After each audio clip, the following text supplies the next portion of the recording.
Apa sih yang sebenarnya terjadi di hari itu? Ini tuh bermula pada saat Prancis menjajah Kamboja dan membuat batas wilayah untuk dua negara tersebut. Kalau ditarik ke belakang, sudah berjalan lebih dari 1 abad lamanya. Thailand lagi-lagi tetap keras kepala bilang kalau kuil Privy He ini masuk ke wilayah mereka. Nggak mau tahu. Halo teman-teman semua, selamat datang di Titik Kronik episode pertama.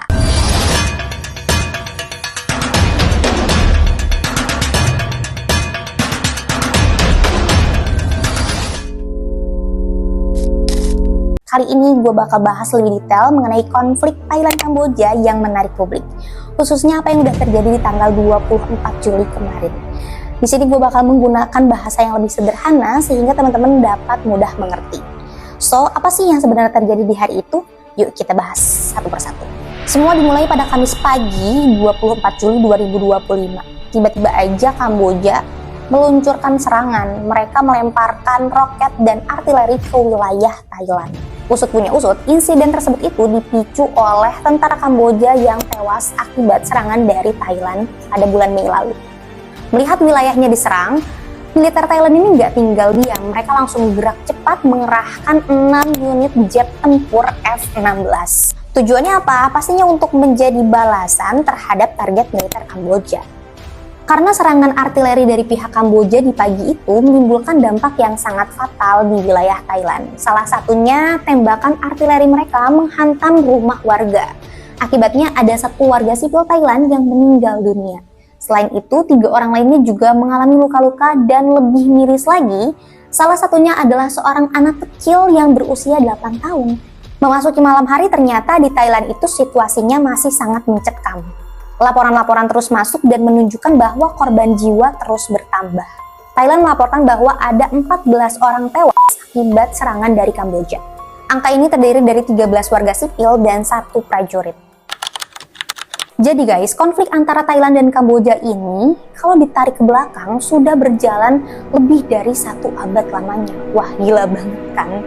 Ini tuh bermula pada saat Prancis menjajah Kamboja dan membuat batas wilayah untuk dua negara tersebut.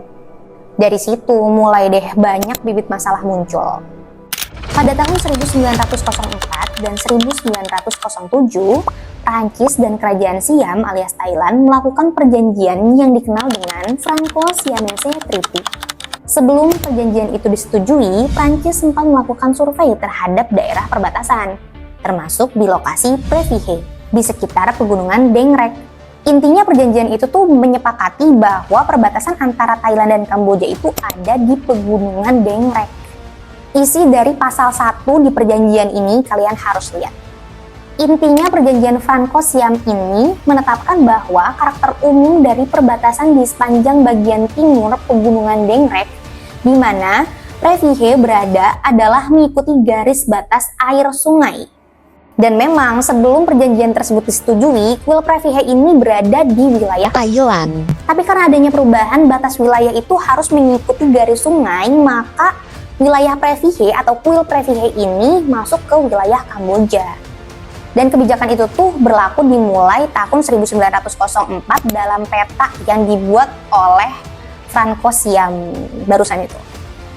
Nah, permasalahan kuil Privy He ini makin memanas di tahun 1950-an. Aduh, apalagi sih yang dipermasalahin? Pada saat Kamboja merdeka di tahun 1953 dan Prancis mulai ditarik mundur, Thailand ini langsung gercep mengambil Privy He yang wilayahnya sudah diberikan kepada Kamboja.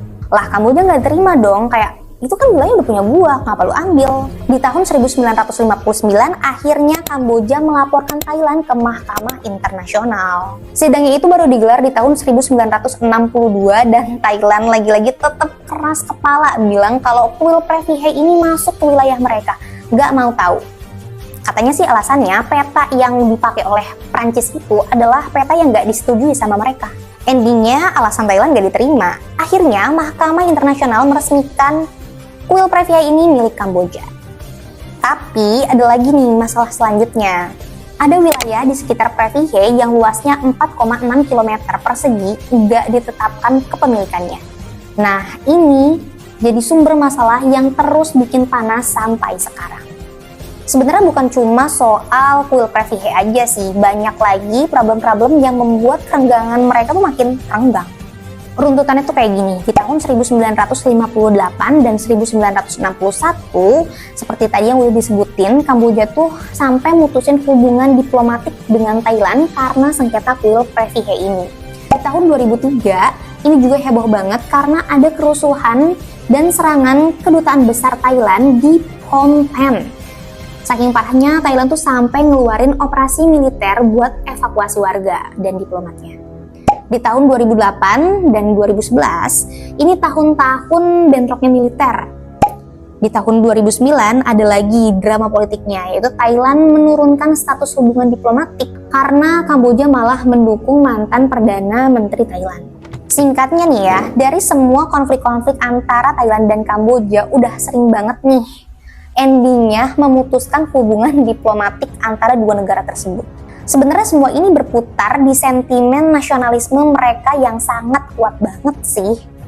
Dan pastinya sengketa perbatasan kuil Previhe tersebut.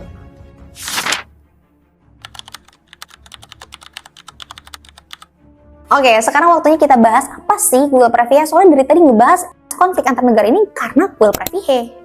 Tapi apa sih kuil Previhe itu? Kuil Previhe ini merupakan salah satu dari beberapa bangunan kuno peninggalan rezim Khmer. Menurut UNESCO, kuil ini dibangun untuk memuja Dewa Siwa dalam bentuk Sri Shikaraswara. UNESCO tuh mengakui bahwa detailnya perencanaan bangunan arsitektur dari kuil Previhe ini adalah bentuk mahakarya yang luar biasa dari seni Khmer. Walaupun emang tempatnya tuh nggak utuh ya, nggak komplit karena memang udah termakan zaman, tapi sampai saat ini tempat tersebut masih digunakan sebagai tempat suci. Dan memang kuil Previhe ini berdiri di wilayah pegunungan Dengrek, dibangun sekitar abad ke-10 hingga ke-12.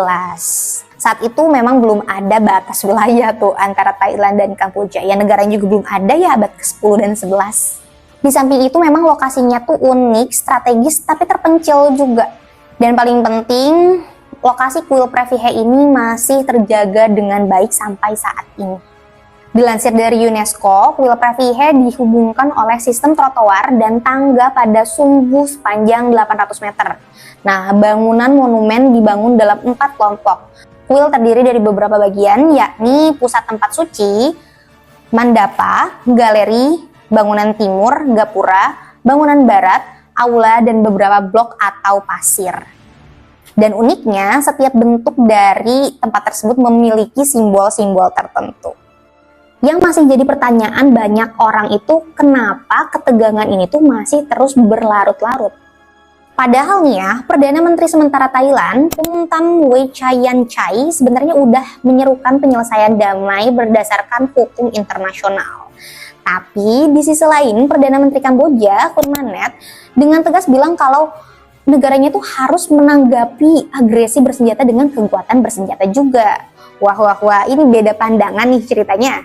Para pengamat juga bilang salah satu faktor dari konflik ini terjadi adalah kurangnya pemimpin yang kuat untuk menanggapi dan menyelesaikan konflik ini. Nah, gimana nih menurut kalian? Apa sih yang harus dilakuin supaya konflik ini tuh benar-benar selesai? Coba dong kasih pendapatnya di kolom komentar. Jangan lupa like, comment, and share video ini kalau kamu merasa video ini sangat bermanfaat. Sampai jumpa!